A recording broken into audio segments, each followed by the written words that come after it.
Hello students.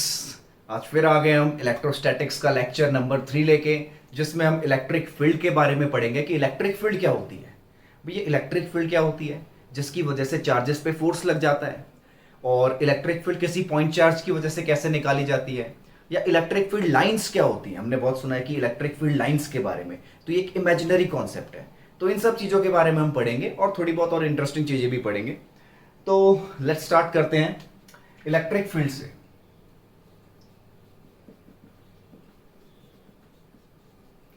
तो electric field को कुछ ऐसे समझते हैं। मान लो यहां पर कोई मैंने दो चार्जेस ले लिए, एक Q1 और एक Q2।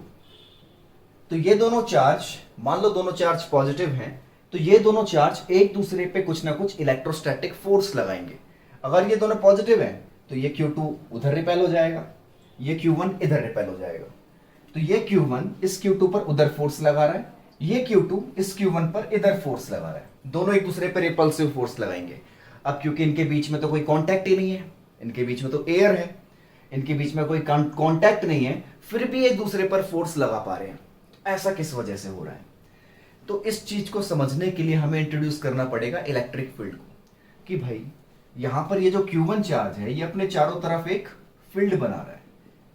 तो ये मैंने एक छोटा सा सर्कल बना दिया है, लेकिन Q1 की जो फील्ड है वो दूर तक फैली होगी, सिर्फ इतने सर्कल पे नहीं, इससे बहुत दूर तक फैली होगी। और सर्कल पे नहीं, पूरे स्फीयर पे चारों तरफ फैली होगी। तो Q1 की एक इलेक्ट्रिक फील्ड है जो कि चारों तरफ फैली हुई है। अब इस Q1 की इलेक्ट्रिक फील्ड में कोई भी चार्ज आ जाए, जैसे Q2 चार्ज आ जाए, इस Q1 की इलेक्ट्रिक फील्ड में कोई भी चार्ज आएगा तो उस पर एक फोर्स लग जाएगा। इलेक्ट्रिक फील्ड की वजह से उस पर एक फोर्स लग जाएगा। तो अगर ये चार्ज दोनों पॉजिटिव हैं तो रिपल्सिव फोर्स लग जाएगा, एक पॉजिटिव एक नेगेटिव है तो अट्रैक्टिव फोर्स लग जाएगा। इसको इस तरीके से भी समझो, मान लो हमने पिछले साल पढ़ा था कि जैसे अर्थ के पास एक ग्रेविटेशनल फील्ड होती है। तो ग्रेविटेशनल फील्ड में क्या होता है? मान लो ये अर्थ की ग्रेविटेशनल फील्ड है, इसके अंदर अगर कोई भी ऑब्जेक्ट आ जाता है तो अर्थ उसको क्या करती है? अट्रैक्ट कर लेती है, यानी उस पर एक ग्रेविटेशनल फोर्स लगा देती है। अर्थ की ग्रेविटेशनल फील्ड में कोई भी ऑब्जेक्ट आ जाए, कोई पत्थर घूमता हुआ आ जाए तो अर्थ उसको अट्रैक्ट कर लेती है। फिर हम उसको कहते हैं टूटता हुआ तारा। या फिर कोई सैटेलाइट अगर घूमते घूमते अर्थ की ग्रेविटेशनल फील्ड में आ जाए तो अर्थ उसको अट्रैक्ट कर लेगी। तो ये अर्थ की ग्रेविटेशनल फील्ड है। इसी तरीके से चार्जेस की इलेक्ट्रिक फील्ड होती है। किसी चार्ज के चारों तरफ कोई भी चार्ज अपने चारों तरफ एक फील्ड बनाता है जिसको इलेक्ट्रिक फील्ड बोला जाता है। उस इलेक्ट्रिक फील्ड में कोई दूसरा चार्ज आ जाएगा तो उस पर या तो अट्रैक्टिव फोर्स लग जाएगा या फिर रिपल्सिव लग जाएगा, depend on the nature of two charges. दोनों चार्जेस के नेचर पे डिपेंड करेगा। ठीक है, तो ये तो हो गया इलेक्ट्रिक फील्ड के बारे में। अब इलेक्ट्रिक फील्ड जो है वो एक वेक्टर क्वांटिटी है। जैसे पहले इलेक्ट्रिक फील्ड की डिफाइन लिख देते हैं। It is the space around a charge where if a test charge appears या is placed where test charge where if a test charge is placed then it experience an electrostatic force। यानी कि किसी भी charge के आसपास का space जहां पर अगर हमने कोई टेस्ट चार्ज रख दिया। अब ये टेस्ट चार्ज क्या होता है? टेस्ट चार्ज हमेशा पॉजिटिव लिया जाता है। मान लो एक्सपेरिमेंट करने के लिए हम किसी एक टेस्ट चार्ज को यूज कर रहे हैं, और वो टेस्ट चार्ज क्या करेगा? जैसे मान लो ये हमने एक चार्ज लिया, यहां पे टेस्ट चार्ज रखा।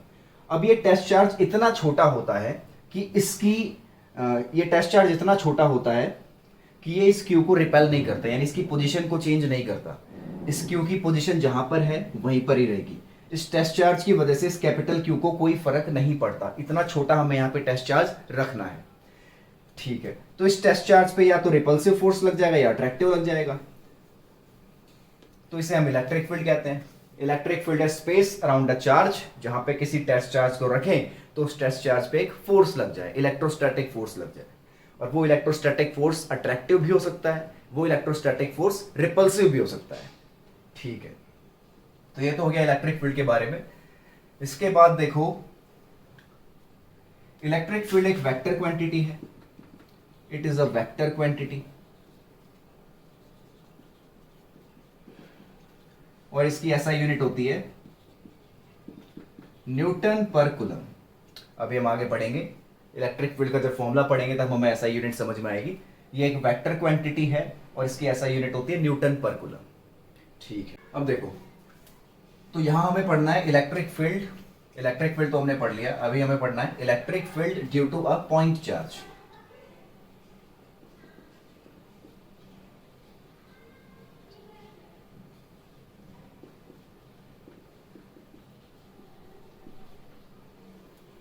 एक पॉइंट चार्ज की वजह से कितनी इलेक्ट्रिक फील्ड होती है। तो मान लो यहां पर मैंने एक पॉइंट चार्ज ले रखा है और यहां पर एक टेस्ट चार्ज ले लेते हैं एक्सपेरिमेंट करने के लिए।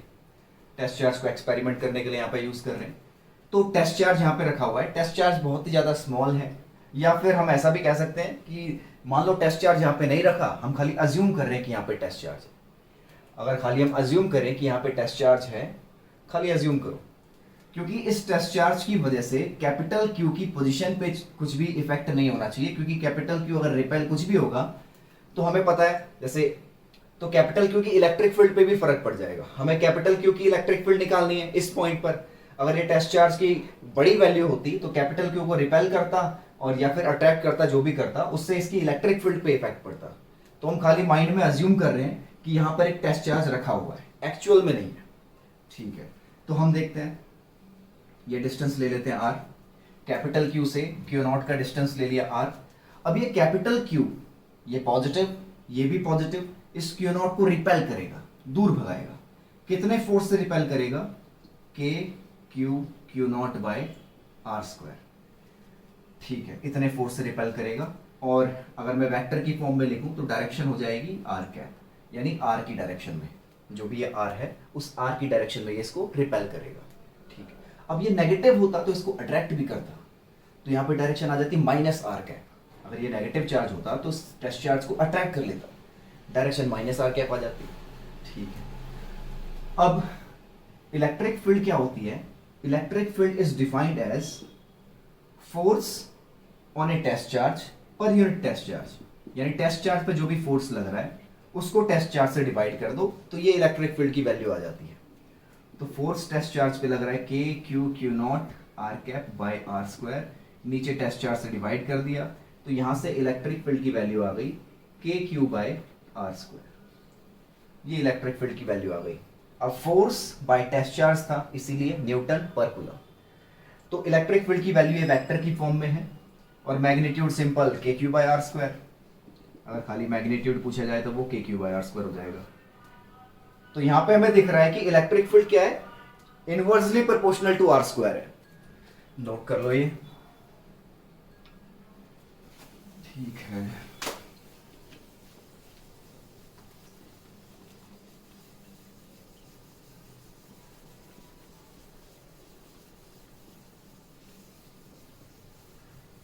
अब देखो, मान लो स्पेस में कि हर पॉइंट पे इलेक्ट्रिक फील्ड है कुछ ना कुछ। मान लो ये कोई मैंने रीजन ले लिया, इस रीजन के हर पॉइंट पे कुछ ना कुछ इलेक्ट्रिक फील्ड है। अब इलेक्ट्रिक फील्ड एक वेक्टर क्वांटिटी है तो हर पॉइंट पे उसकी कुछ ना कुछ डायरेक्शन होगी।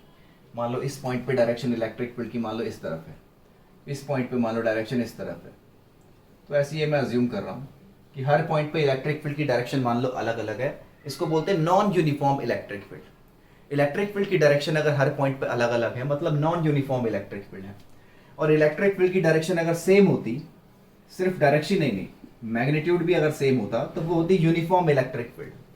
तो यूनिफॉर्म इलेक्ट्रिक फील्ड को कुछ इस तरीके से दिखाते हैं। यहां पर हमने अभी नॉन यूनिफॉर्म इलेक्ट्रिक फील्ड दे रखी है। अब हमें ये नहीं सोचना है कि ये इलेक्ट्रिक फील्ड आई कहां से, खाली मान लो यहां पे इलेक्ट्रिक फील्ड है। अब इस इलेक्ट्रिक फील्ड में अगर कोई भी चार्ज आ जाए, जैसे यहां पे कोई चार्ज आ जाए, तो इस चार्ज पे क्या होगा? एक फोर्स लग जाएगा, जो कि होगा, हमने पढ़ा था कि टेस्ट चार्ज पे जो भी फोर्स लगता है डिवाइड में टेस्ट चार्ज, ये क्या हो जाती है? Electric field. तो फोर्स हो जाएगा चार्ज इनटू इलेक्ट्रिक फील्ड। देखो यहां से जो फोर्स आएगा वो होगा चार्ज इनटू इलेक्ट्रिक फील्ड। अब डायरेक्शन किस पे डिपेंड करेगी? डायरेक्शन डिपेंड करेगी चार्ज की वैल्यू पे, मतलब चार्ज के साइन पे, पॉजिटिव या नेगेटिव।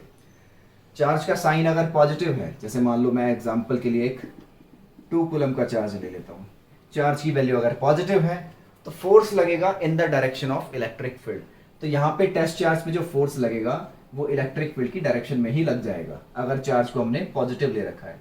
या मान लो चार्ज को नेगेटिव ले लिया, चार्ज को नेगेटिव लेंगे तो आगे माइनस आ जाएगा, चार्ज को नेगेटिव लेंगे तो इस तरीके से आगे माइनस आ जाएगा।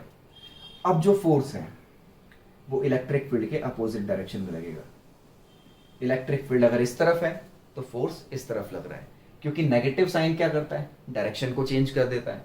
तो फोर्स की डायरेक्शन जो है वो इलेक्ट्रिक फील्ड से अपोजिट होगी। तो ये एक फॉर्मूला है फोर्स का, चार्ज इनटू इलेक्ट्रिक फील्ड। यहाँ पर चार्ज अगर पॉजिटिव है तो फोर्स लगेगा in the direction of electric field, और चार्ज अगर नेगेटिव है तो फोर्स लगेगा opposite to the direction of electric field. ठीक है, तो ये हमने पढ़ लिया कि इलेक्ट्रिक फील्ड में अगर कोई चार्ज आता है तो उस पर कितना फोर्स लगता है, और पॉइंट चार्ज से इलेक्ट्रिक फील्ड कितनी है वो भी हमने निकाल लिया। ठीक है, इसके बाद आते हैं आगे इलेक्ट्रिक फील्ड लाइंस पे।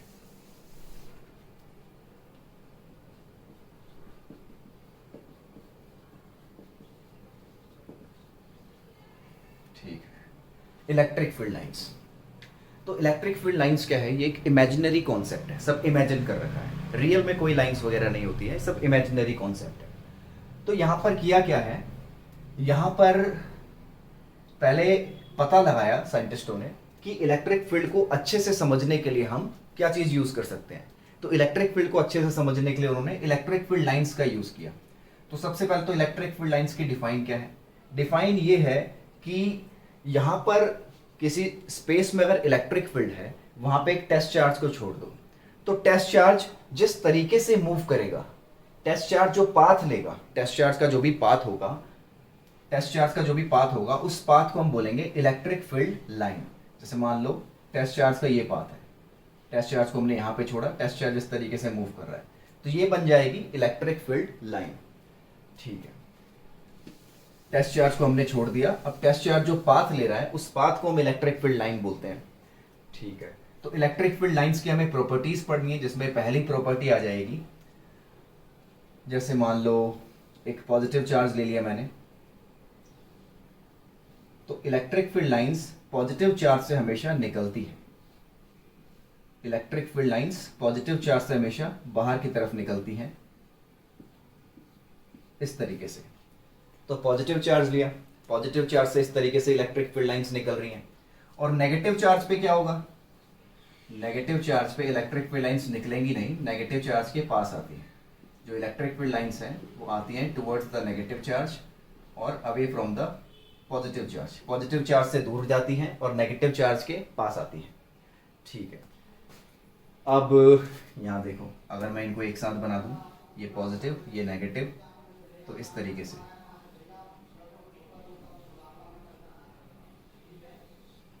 पॉजिटिव से इलेक्ट्रिक फील्ड निकल रही है, नेगेटिव के पास आके एंड हो रही है।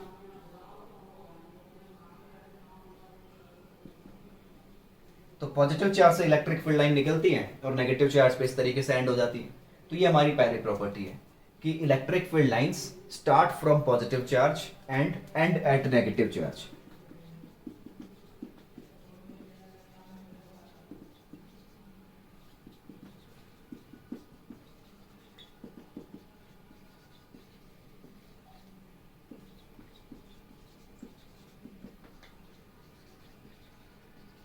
तो ये इलेक्ट्रिक फील्ड लाइन की पहली प्रॉपर्टी है। ठीक है, यहीं से दूसरी प्रॉपर्टी पे आते हैं। अच्छा, एक और चीज, electric field lines close loop नहीं बनाती हैं। क्लोज लूप मतलब जहां से स्टार्ट हो रही है वापस वहीं पे आके एंड होना। पॉजिटिव से स्टार्ट हो रही है तो घूम के वापस पॉजिटिव पे नहीं आ रही है, पॉजिटिव से स्टार्ट हुई नेगेटिव पे एंड हो गई, बस इतना ही है। तो electric field lines close loop नहीं बनाती हैं। ठीक है, इसके बाद आते हैं दूसरी प्रॉपर्टी पे।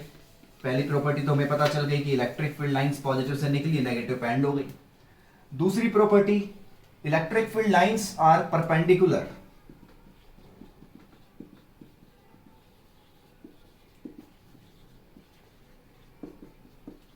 To the surface of conductor.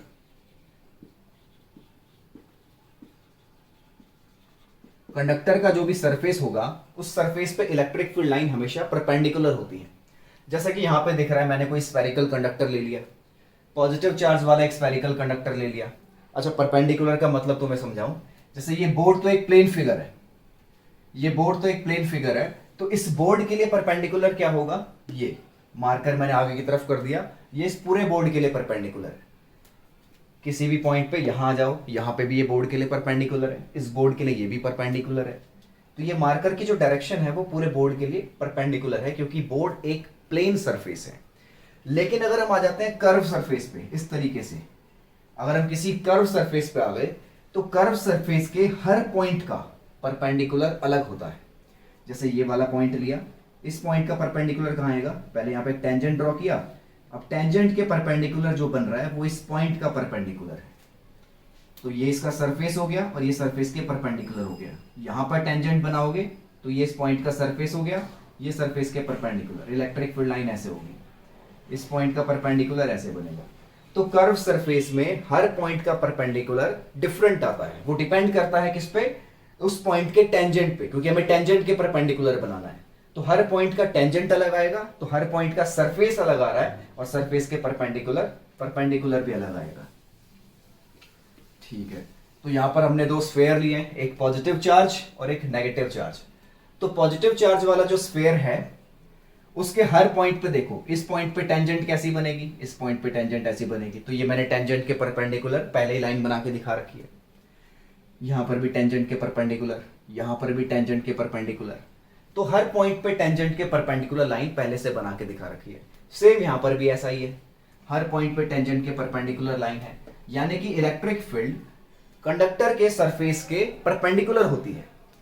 अब अगर मैं कोई दूसरा सरफेस ले लूं, मान लो कुछ इस तरीके से एक फ्लैट सरफेस ले लिया, इसके परपेंडिकुलर ऐसे होगी इलेक्ट्रिक फील्ड लाइन। मान लो ये सरफेस ऐसे रखा हुआ है, तो इलेक्ट्रिक फील्ड लाइन इसके परपेंडिकुलर इस तरीके से हो जाएगी।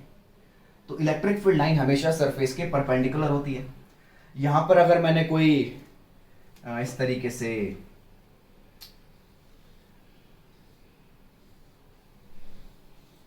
एक सिलेंडर ले लिया, अच्छा रुको, इसमें थोड़ा ढंग से फील नहीं आ रहा है, तो हम एक सही में जो सिलेंडर है वो ले लेते हैं।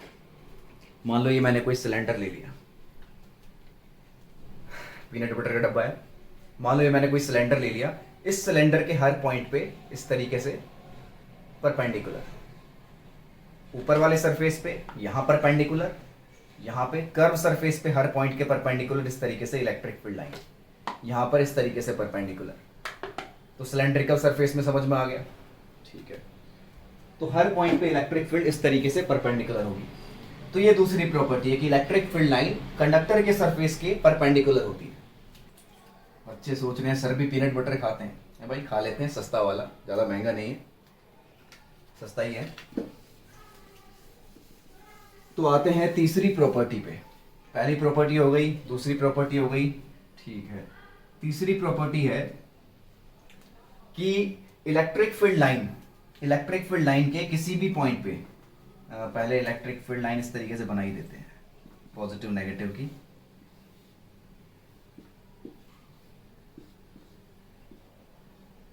ये बन गई इलेक्ट्रिक फील्ड लाइंस, ठीक है।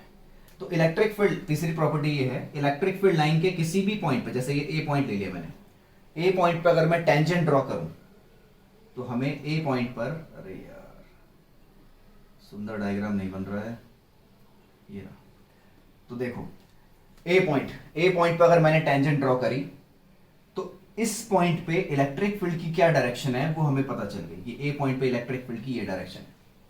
बी पॉइंट यहां ले लेते हैं, मान लो यहां पे बी पॉइंट पे अगर मैं टेंजेंट ड्रॉ करूं तो बी पॉइंट पे इलेक्ट्रिक फील्ड की डायरेक्शन हमें ऐसे मिल जाएगी। तो कहने का मतलब है इलेक्ट्रिक फील्ड लाइन के किसी भी पॉइंट पे अगर टेंजेंट ड्रॉ करते हैं तो हमें उस पॉइंट पे इलेक्ट्रिक फील्ड की डायरेक्शन मिल जाती है।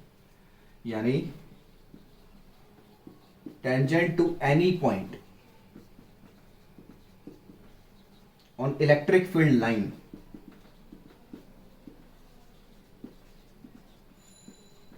gives the direction of electric field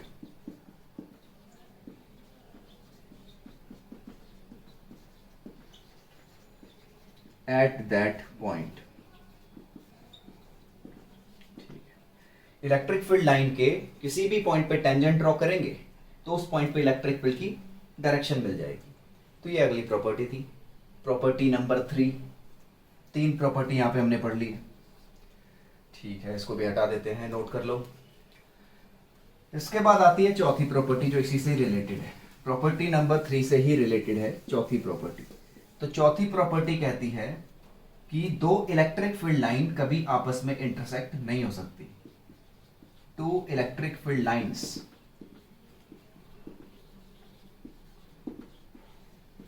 can never intersect. Two electric field lines can never intersect. तो दो इलेक्ट्रिक फील्ड लाइन इंटरसेक्ट नहीं हो सकती है। तो भाई ऐसा क्यों है, ये भी समझते हैं। तो मान लो दो इलेक्ट्रिक फील्ड लाइन को मैंने इंटरसेक्ट कर दिया। एक इलेक्ट्रिक फील्ड लाइन ये रही, एक इलेक्ट्रिक फील्ड लाइन ये रही, दोनों को इंटरसेक्ट कर दिया। तो जब इस पॉइंट को देखोगे, पॉइंट ऑफ इंटरसेक्शन को, तो पॉइंट ऑफ इंटरसेक्शन पे एक तो ये टेंजेंट बनी, अरे यार, ये टेंजेंट बनी एक पॉइंट ऑफ इंटरसेक्शन पे, एक ये टेंजेंट बनी और एक टेंजेंट बनेगी ये। तो दो टेंजेंट बन रही है। ये इलेक्ट्रिक फील्ड 1 ले लेते हैं, इलेक्ट्रिक फील्ड 2 ले लेते हैं। तो एक ही पॉइंट पर दो इलेक्ट्रिक फील्ड की डायरेक्शन आ गई, जो कि पॉसिबल नहीं है। एक ही पॉइंट पर इलेक्ट्रिक फील्ड की दो डायरेक्शन पॉसिबल नहीं है, इसीलिए इलेक्ट्रिक फील्ड लाइंस कभी भी आपस में इंटरसेक्ट नहीं करती। तो ये चौथी प्रॉपर्टी है, इसको भी नोट कर लो, प्रॉपर्टी नंबर 4। ठीक है, तो सारी मेन प्रॉपर्टी कराएंगे आज तुम्हें।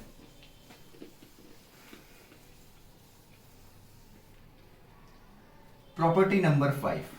प्रॉपर्टी नंबर 5 क्या बोलता है कि इलेक्ट्रिक फील्ड लाइन जितना क्लोज होंगी उतना ही इलेक्ट्रिक फील्ड की स्ट्रेंथ ज्यादा होगी। तो लिख देते हैं, intensity of electric field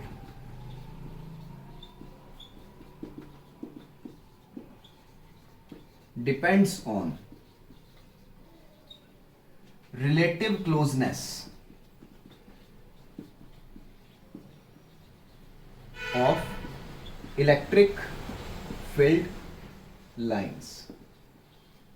intensity of electric field depends on relative closeness of electric field lines, यानी इलेक्ट्रिक फील्ड लाइंस जितना ज्यादा क्लोज होंगी, पहले यहां दिखा देते हैं, तो इस तरीके से, ठीक है। तो 3 पॉइंट देखो, ए बी और सी, हमें दिख रहा है साफ साफ कि इलेक्ट्रिक फील्ड सबसे ज्यादा क्लोज कहां पर है, बी पॉइंट पर है। तो बी पर इलेक्ट्रिक फील्ड की स्ट्रेंथ सबसे ज्यादा, यानी इलेक्ट्रिक फील्ड की वैल्यू बी पॉइंट पर सबसे ज्यादा। उसके बाद इलेक्ट्रिक फील्ड की वैल्यू आएगी ए पॉइंट पर, उसके बाद इलेक्ट्रिक फील्ड की वैल्यू आएगी सी पॉइंट पर, क्योंकि बी सबसे ज्यादा क्लोज है, उसके बाद ए, उसके बाद सी। तो इस तरीके से ये भी नोट कर लो। ठीक है, अच्छा, क्लोजनेस का हमें यहां से भी पता चल रहा है, ऊपर जो मैंने 2 डायग्राम बना रखे हैं वहां से भी हमें पता चल रहा है। कैसे पता चल रहा है, देखो, एक तो हमें यह दिख रहा है कि इलेक्ट्रिक फील्ड सरफेस के परपेंडिकुलर है। इलेक्ट्रिक फील्ड का फॉर्मूला था KQ/R², यानी electric field inversely proportional to R²।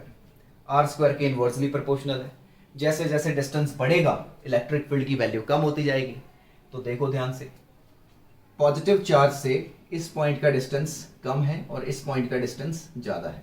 Point A का डिस्टेंस कम है, पॉइंट बी का डिस्टेंस ज्यादा है। ठीक है, तो पॉइंट ए पर अगर मैं कुछ दोनों लाइन के बीच का डिस्टेंस देखूं, मान लो ये और बी पर देखते हैं, तो ए पॉइंट पर देखो, ए पॉइंट पर दोनों लाइंस के बीच में जो गैप है वो कम है। इलेक्ट्रिक फील्ड लाइंस के बीच में डिस्टेंस कम है, मतलब ए पॉइंट पर इलेक्ट्रिक फील्ड की स्ट्रेंथ ज्यादा होगी, इलेक्ट्रिक फील्ड ज्यादा स्ट्रांग होगी ए पॉइंट पर। और जैसे जैसे हम दूर जा रहे हैं तो ये डिस्टेंस जो है वो बढ़ता जा रहा है। डिस्टेंस बढ़ता जा रहा है, इसका मतलब क्या है, इलेक्ट्रिक फील्ड की जो वैल्यू है वो कम होती जा रही है। इलेक्ट्रिक फील्ड लाइन से भी हमें समझ में आ रहा है कि जैसे जैसे दूर जा रहे हैं इलेक्ट्रिक फील्ड की वैल्यू कम होती जा रही है। इस फॉर्मूले से भी हमें समझ में आ रहा है कि जैसे जैसे दूर जा रहे हैं इलेक्ट्रिक फील्ड की वैल्यू कम होती जा रही है। अब इस फॉर्मूले पे 1-2 ग्राफ भी आ जाते हैं, जैसे इलेक्ट्रिक फील्ड और आर के बीच में ग्राफ बनाना। तो ये हमने पहले भी पढ़ रखा है मैथमेटिकल टूल्स में। Electric field inversely proportional to R²। Inversely proportional का ग्राफ कैसा होता है, कुछ इस तरीके का होता है। इसको बोलते हैं रेक्टेंगुलर हाइपरबोला, और नेगेटिव साइड में दिखाना है तो इस तरीके से सेम ही है। इस ग्राफ को बोला जाता है रेक्टेंगुलर हाइपरबोला। ठीक है, और अगर ग्राफ ये पूछ ले कि इलेक्ट्रिक फील्ड दे रखी है और 1/r², इलेक्ट्रिक फील्ड और 1/r² के बीच में ग्राफ, तो 1/r² को अगर मैं x ले लूं और इलेक्ट्रिक फील्ड को y ले लूं तो ये हो जाएगा KQX। 1/r² को मैंने x ले लिया, इलेक्ट्रिक फील्ड को y ले लिया, तो यहां से हमें क्या दिख रहा है कि y directly proportional to x है, तो इसका ग्राफ बनेगा ऐसे स्ट्रेट लाइन। तो इलेक्ट्रिक फील्ड और 1/r² का ग्राफ इस तरीके से स्ट्रेट लाइन बनता है। ठीक है, तो नोट कर लो ये भी। चलो हटा देते हैं इसको। ओ गर्मी बहुत है भाई।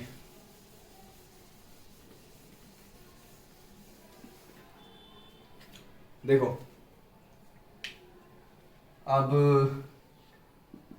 मैं 2Q ले लेता हूं यहाँ पे पॉजिटिव और यहाँ पे -Q, तो इनके बीच में हमें इलेक्ट्रिक फील्ड लाइंस बना के दिखानी है। तो बस जो हमें चार्ज ज़्यादा दिख रहा है वहाँ से ज़्यादा इलेक्ट्रिक फील्ड निकलती हुई दिखा दो, यहाँ से ज़्यादा इलेक्ट्रिक फील्ड निकलती हुई दिखा दो और यहाँ पे कम, क्योंकि नेगेटिव चार्ज की वैल्यू कम है। तो बस यही है, ज़्यादा इसमें मुश्किल नहीं है, क्योंकि चार्ज का जो मैग्नीट्यूड होता है उस पर डिपेंड करती है number of electric field lines. तो नेगेटिव चार्ज का मैग्नीट्यूड अगर मान लो Q है, इस पे मान लो 1 2 3 4 5, इस पे 5 इलेक्ट्रिक फील्ड लाइंस आ रही हैं, तो इस पॉजिटिव 2Q से कितनी इलेक्ट्रिक फील्ड लाइंस निकलनी चाहिए? 10, क्योंकि मैग्नीट्यूड ऑफ चार्ज पे डिपेंड करती है। तो यहाँ पे 10 बना के दिखा देना, 1 2 3 4 5 6 7 8 9 और 10 बना दी। तो electric field lines directly proportional to magnitude of charge. Positive charge की बात की जाए तो पॉजिटिव चार्ज से जितनी इलेक्ट्रिक फील्ड लाइंस निकलेंगी, अगर सेम मैग्नीट्यूड का नेगेटिव चार्ज है तो उस पर उतनी ही मैग्नेटिक फील्ड लाइंस आएंगी, एंटर होंगी उस पर। तो electric field lines directly proportional होती है मैग्नीट्यूड ऑफ चार्ज के। तो ये भी एक तुम्हें याद रखना है। यहाँ पे अगर दोनों पॉजिटिव ले लेते हैं, ये भी +Q ये भी +Q, तब देखो क्या होता, तब सिर्फ ये इलेक्ट्रिक फील्ड लाइंस को रिपेल करते, मतलब बाहर निकालते। यहाँ से इलेक्ट्रिक फील्ड लाइंस निकलती, यहाँ से भी इलेक्ट्रिक फील्ड लाइंस निकलती। यहाँ पे एंटर होने वाला सिस्टम नहीं है, सिर्फ बाहर निकलने वाला है। तो यहाँ से इलेक्ट्रिक फील्ड लाइंस इस तरीके से निकलेंगी। इन्हीं को ही अगर नेगेटिव नेगेटिव बना देंगे तो एरो चेंज कर देंगे, एरो आ जाएगा टुवर्ड्स द चार्ज। तो ये छोटा मोटा अगर क्वेश्चन आ जाए एक आध नंबर पे बनाने के लिए तो इस तरीके से कर सकते हो, ज़्यादा मुश्किल नहीं है इसमें। तो इसको भी रब कर देते हैं।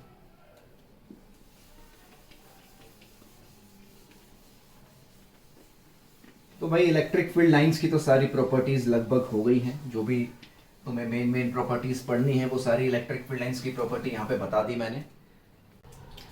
तो स्टार्ट करते हैं छोटे मोटे क्वेश्चन जो इलेक्ट्रिक फील्ड पे हैं। थोड़े बहुत क्वेश्चन इस लेक्चर में करेंगे, थोड़े बहुत अगले लेक्चर में करेंगे। तो स्टार्ट करते हैं पहले क्वेश्चन से। सबसे पहले तो मान लेते हैं हम, जैसे यहाँ पे मैंने दो प्लेट्स ले ली हैं, एक पॉजिटिव प्लेट और एक यहाँ पे नेगेटिव प्लेट है। ऊपर एक पॉजिटिव प्लेट ले रखी है, नीचे एक नेगेटिव प्लेट ले रखी है, और यहाँ पर एक इलेक्ट्रॉन को छोड़ दिया गया है। यहाँ से इलेक्ट्रिक फील्ड की डायरेक्शन नीचे पॉजिटिव टू नेगेटिव की तरफ होती है और इलेक्ट्रिक फील्ड की वैल्यू E दे रखी है। तो जैसे ही यहाँ पे किसी इलेक्ट्रॉन को छोड़ा जाएगा तो हमें बताना है कि इलेक्ट्रॉन नेगेटिव प्लेट से पॉजिटिव प्लेट तक जाने में इसको कितना टाइम लगेगा। Time taken by electron to reach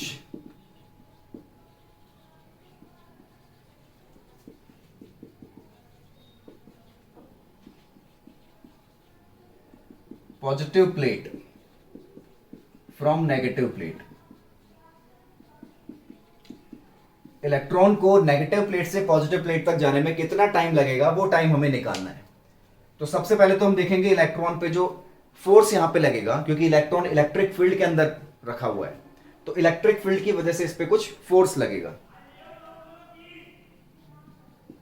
तो F equals to charge into electric field. Electron पे चार्ज E, अब क्योंकि इलेक्ट्रॉन पे नेगेटिव चार्ज होता है तो यहां पे जो फोर्स लगेगा वो opposite to the direction of electric field, यानी इलेक्ट्रिक फील्ड नीचे है तो इलेक्ट्रॉन पे फोर्स ऊपर लगेगा। तो इसीलिए इलेक्ट्रॉन नेगेटिव से पॉजिटिव की तरफ जा रहा है, क्योंकि इलेक्ट्रॉन पे फोर्स ऊपर की तरफ लग रहा है। तो ठीक है, फोर्स होता है मास इनटू एक्सेलरेशन। तो यहां से एक्सेलरेशन आ जाएगा E/m।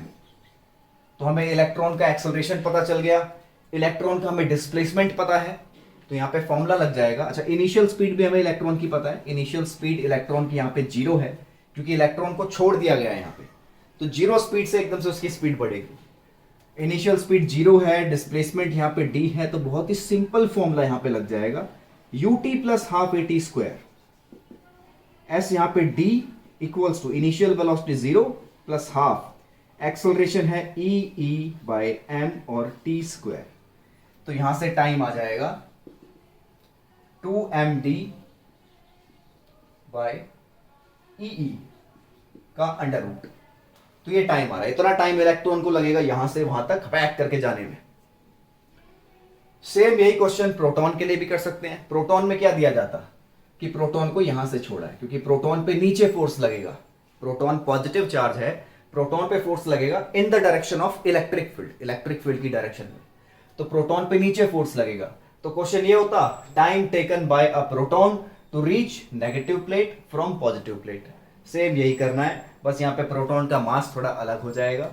इलेक्ट्रॉन का मास होता है 9.1 इंटू 10⁻³ kg, प्रोटॉन का होता है 1.6 इंटू 10⁻27 kg। दोनों के मास में डिफरेंस है, बाकी सब कुछ सेम रहेगा। तो नोट कर लो ये क्वेश्चन, फिर अगला कराते हैं।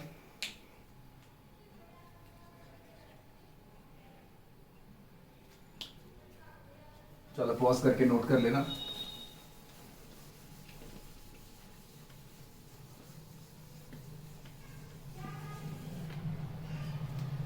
अगला क्वेश्चन मान लो कुछ इस तरीके से है,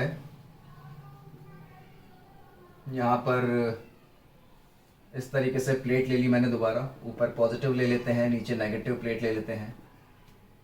तो और यहां से एक इलेक्ट्रॉन आ रहा है भाई भगता हुआ v की वेलोसिटी से, एक इलेक्ट्रॉन आ रहा है v की वेलोसिटी से। जैसे ही इलेक्ट्रॉन इलेक्ट्रिक फील्ड के अंदर एंटर होगा, मान लो यहां से इलेक्ट्रिक फील्ड चालू है, ये डॉटेड लाइन बना दी, इलेक्ट्रॉन एंटर हुआ, यहां से इलेक्ट्रिक फील्ड चालू है, तो इलेक्ट्रॉन पे फोर्स लगने लग जाएगा ऊपर की तरफ, क्योंकि इलेक्ट्रॉन होता है नेगेटिव चार्ज, इलेक्ट्रॉन होता है नेगेटिव चार्ज, इलेक्ट्रॉन का चार्ज E ले लेते हैं, मास m ले लेते हैं, इलेक्ट्रॉन पे फोर्स लगने लग जाएगा ऊपर की तरफ। तो इलेक्ट्रॉन जब अंदर एंटर करेगा तो ऊपर की तरफ मूव करना चालू कर देगा, और जब इलेक्ट्रॉन यहां से बाहर निकलेगा, क्योंकि इलेक्ट्रॉन पे यहां से लेकर यहां तक इलेक्ट्रिक फील्ड लग रही है, उसके बाद नहीं लग रही, इस पॉइंट के बाद कोई इलेक्ट्रिक फील्ड नहीं है, तो इस पॉइंट के बाद इलेक्ट्रॉन की जो डायरेक्शन होगी वेलोसिटी की, मान लो ये डायरेक्शन है, तो इसी डायरेक्शन पे वो सीधा चलता चला जाएगा, क्योंकि कोई भी फोर्स नहीं लग रहा, कोई इलेक्ट्रिक फील्ड नहीं लग रही, तो जिस डायरेक्शन में वेलोसिटी है उसी डायरेक्शन में इलेक्ट्रॉन चलता चला जाएगा। तो हमें बताना क्या है कि ये जो इलेक्ट्रॉन की फाइनल वेलोसिटी है, इलेक्ट्रॉन फाइनली जो भी वेलोसिटी होगी, उसको मैं v' से दिखा देता हूं, ये फाइनल वेलोसिटी हॉरिजॉन्टल के साथ कितना एंगल बना रही है, यानी इलेक्ट्रॉन ने कितना एंगल डेविएट कर लिया है। पहले हॉरिजॉन्टल के साथ उसका एंगल 0 बन रहा था, अब हॉरिजॉन्टल के साथ उसका एंगल थीटा बन रहा है, तो थीटा की हमें वैल्यू निकालनी है। इलेक्ट्रिक फील्ड नीचे की तरफ दे रखी है, इसकी वैल्यू लिख देता हूं मैं E। तो क्वेश्चन समझ में आ ही गया होगा, स्टार्ट करते हैं। देखो, सबसे पहले तो यहां पर हमें मोशन को दो डायरेक्शन में ब्रेक करना पड़ेगा, ये डिस्टेंस L ले लेते हैं। मोशन को दो डायरेक्शन में ब्रेक करते हैं, एक x डायरेक्शन, x डायरेक्शन को ध्यान से समझो, x डायरेक्शन में कोई भी इलेक्ट्रिक फील्ड नहीं है, और x डायरेक्शन में इनिशियल वेलोसिटी हमें दे रखी है v। x डायरेक्शन में कोई भी इलेक्ट्रिक फील्ड नहीं है, ठीक है, इलेक्ट्रिक फील्ड नहीं है तो x डायरेक्शन में कोई फोर्स भी नहीं लगेगा, तो एक्सेलरेशन भी 0 हो जाएगा, तो x डायरेक्शन में फाइनल वेलोसिटी भी सेम रहेगी। जब एक्सेलरेशन ही नहीं है तो वेलोसिटी कांस्टेंट रहती है, ठीक है। तो यहां से लेकर यहां तक, यानी ए पॉइंट से बी पॉइंट तक अगर हमारा इलेक्ट्रॉन मूव कर रहा है, तो हॉरिजॉन्टल डायरेक्शन में वो कितना डिस्टेंस मूव कर रहा है, l। तो ए से बी जाने का टाइम जो हो जाएगा वो हो जाएगा डिस्टेंस बाय स्पीड, क्योंकि x डायरेक्शन में एक्सेलरेशन 0 है, तो सिंपल फॉर्मूला लगाएंगे टाइम का, डिस्टेंस बाय स्पीड। डिस्टेंस है l और स्पीड है v, तो a पॉइंट से b पॉइंट तक जाने का हमें टाइम मिल गया, l बाई v। अब आते हैं y डायरेक्शन पे।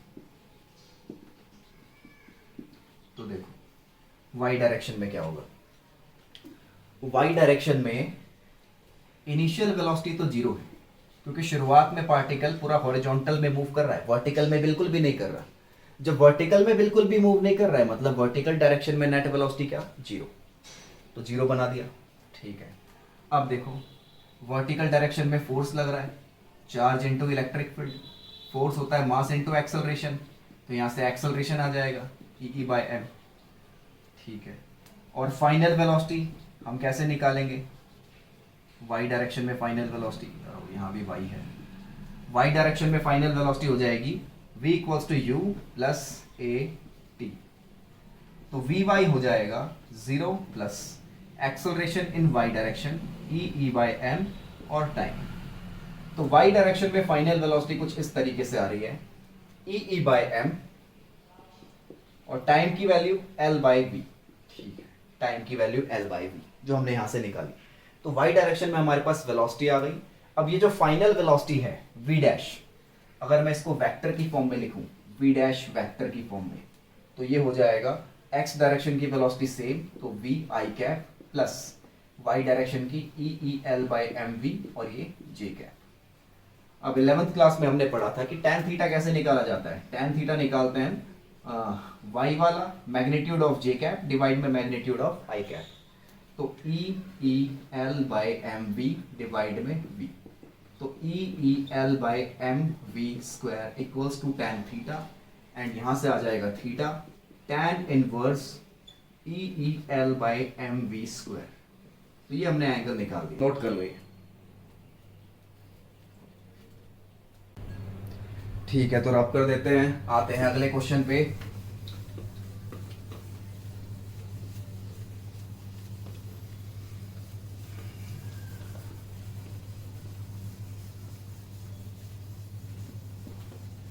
ठीक है भाई, देखो अगला क्वेश्चन कुछ इस तरीके से है। अगले क्वेश्चन में कहा है कि यहां पर एक एम मास का कोई ऑब्जेक्ट लटका रखा है जिस पे चार्ज भी दे रखा है क्यू, स्ट्रिंग की लेंथ मान लो एल है, वैसे लेंथ की जरूरत नहीं पड़ेगी, स्ट्रिंग की लेंथ यहाँ पे एल है, मास एम है, और फिर थोड़ी देर बाद यहाँ पे देनी चालू कर दी एक इलेक्ट्रिक फील्ड। ये क्यू पॉजिटिव चार्ज था, इलेक्ट्रिक फील्ड देनी चालू कर दी, तो ये इस पे फोर्स लगेगा राइट साइड में इन the direction of electric field, क्योंकि ये पॉजिटिव चार्ज है। तो थोड़ी देर बाद ये रस्सी घूमते घूमते घूमते घूमते यहाँ पहुंच जाएगी और फिर रुक जाएगी। अब रस्सी हो जाएगी टाइट, यहाँ पे पहुंच के रस्सी थोड़ी टाइट हो जाएगी, यानी ये यहाँ पर पहुंच के इक्विलिब्रियम में आ जाएगा। इस बॉब पे ये जो हमारा छोटा सा सर्कल है गोला, इस पे नेट फोर्स हो जाएगा जीरो, इस पॉइंट पे नेट फोर्स जीरो हो जाएगा। तो नेट फोर्स जब जीरो होगा तो हमें बताना है कि कितने एंगल के बाद नेट फोर्स जीरो हुआ है। तो देखो कैसे स्टार्ट करना है इसको। सबसे पहले तो हम जितने भी इस ऑब्जेक्ट पे फोर्स लग रहे हैं वो सारे फोर्स लिख देंगे। इस ऑब्जेक्ट पे नीचे mg लगेगा, यानी इसका फ्री बॉडी डायग्राम बना देंगे FBD। दूसरा इलेक्ट्रोस्टैटिक फोर्स लगेगा, चार्ज इनटू इलेक्ट्रिक फील्ड। तीसरा यहां पे लगेगा टेंशन फोर्स, ये ऊपर वाला एंगल थीटा, तो ये भी थीटा। अब टेंशन को करेंगे कंपोनेंट्स में ब्रेक, तो ऊपर आ जाएगा टी कॉस थीटा, ठीक है, और इधर आ जाएगा टी साइन थीटा। एंगल के साथ वाला कॉस होता है, दूसरा साइन होता है, इधर क्यू ई, नीचे एम जी। अब नेट फोर्स जीरो है, मतलब हॉरिजॉन्टल फोर्स भी जीरो, वर्टिकल फोर्स भी जीरो। तो हॉरिजॉन्टल दोनों बराबर कर दो, horizontal T sine theta equals to charge into electric field, T cos theta equals to M G. दोनों को कर दो डिवाइड, तो ये हो गया टेन थीटा, यहाँ हो गया Q E by M G. तो थीटा हो जाएगा tan inverse Q E by M G. तो यहां से हमने एंगल निकाल लिया, कितना एंगल ये डिफ्लेक्ट कर रहा है, कितना एंगल ये टर्न हो गया है। तो नोट कर लो ये भी। बाकी के क्वेश्चंस यानी बाकी के न्यूमेरिकल्स करेंगे हम अगले लेक्चर में।